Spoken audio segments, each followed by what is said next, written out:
Hi everybody, this is Mike from the Wilkins Company. I'm here to show you how to use the new sound system at Iroquois Gymnasium. If the system has had a power cycle for any reason and the power has been shut off to the entire system, when you come to the touchscreen, you're going to see this screen here. Otherwise, the screen will be the main screen, which I will show you how to log into here momentarily. So if you come to this screen, this is what we're going to do. We're going to select sound system, and then we're going to select connect. There is an admin. There is no password. Even though it's showing characters there is no password. So all you need to do is select sound system and then select connect, and that will connect to the system. So this should be the screen that you'll see any other time. If the system hasn't been power cycled, the touchscreen will always be on, the system will always be on.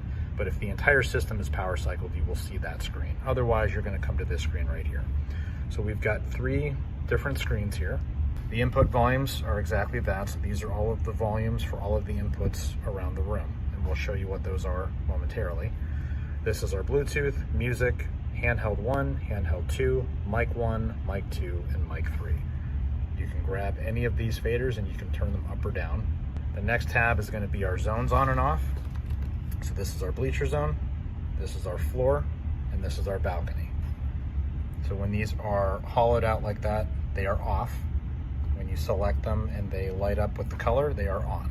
Our power and our info screen. Right now we have a placeholder in this box, which will probably be gone by the time you see this video. We will have a QR code listed in there that'll take you directly to this video on YouTube so that you can watch this video at any time. So when you see this, you'll probably see the QR code. This is our power button. So all you need to do is push that button and that will turn the system on and off, and you can confirm from the inside of the rack if the system is on or off. To confirm that the system is on or off, you can look inside of the case here. When all 4 of these activated green LEDs are lit, you know that the system is on. If those are turned off, the system is off, as well as these 2 receivers and the amplifiers. Inside this drawer in the audio rack, we have our wired microphone with an on and off switch. We have handheld 1 and handheld 2. Both of these microphones have a power button here on the bottom. You see that little red button there? You're gonna push that and hold it for 2 seconds, and that's gonna light up green telling you that it's on. And you will see on HH1, it's set for 1-1, and HH2 will be set for 1-2.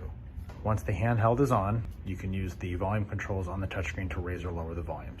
This is our music input and mic 1 input. This cable will be in the rack when we're done. It has an RCA pair on one end that you can plug into this jack here. And then the other ends have lightning, USB-C, and headphone jack. So that should serve any device you'd plug in. You'll make sure that the volume is turned up on your device that you're connecting and then up on the touchscreen. This device here below the touchscreen is the Bluetooth module. So when you want to pair a device, you're gonna come over here and you're gonna hold the pairing button, and that unit's going to go to a flashing blue.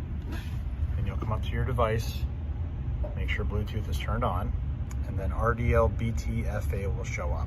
Select that device, and then the Bluetooth will go to a solid blue when that device is paired. You can then use the volume here and on your device to control the volume. To unpair, you can go into your settings and your Bluetooth settings, and you can click on forget this device or disconnect. You can also push and hold this button, and it will automatically unpair from that device. To repair the device, hold the button down, come back up, select that device,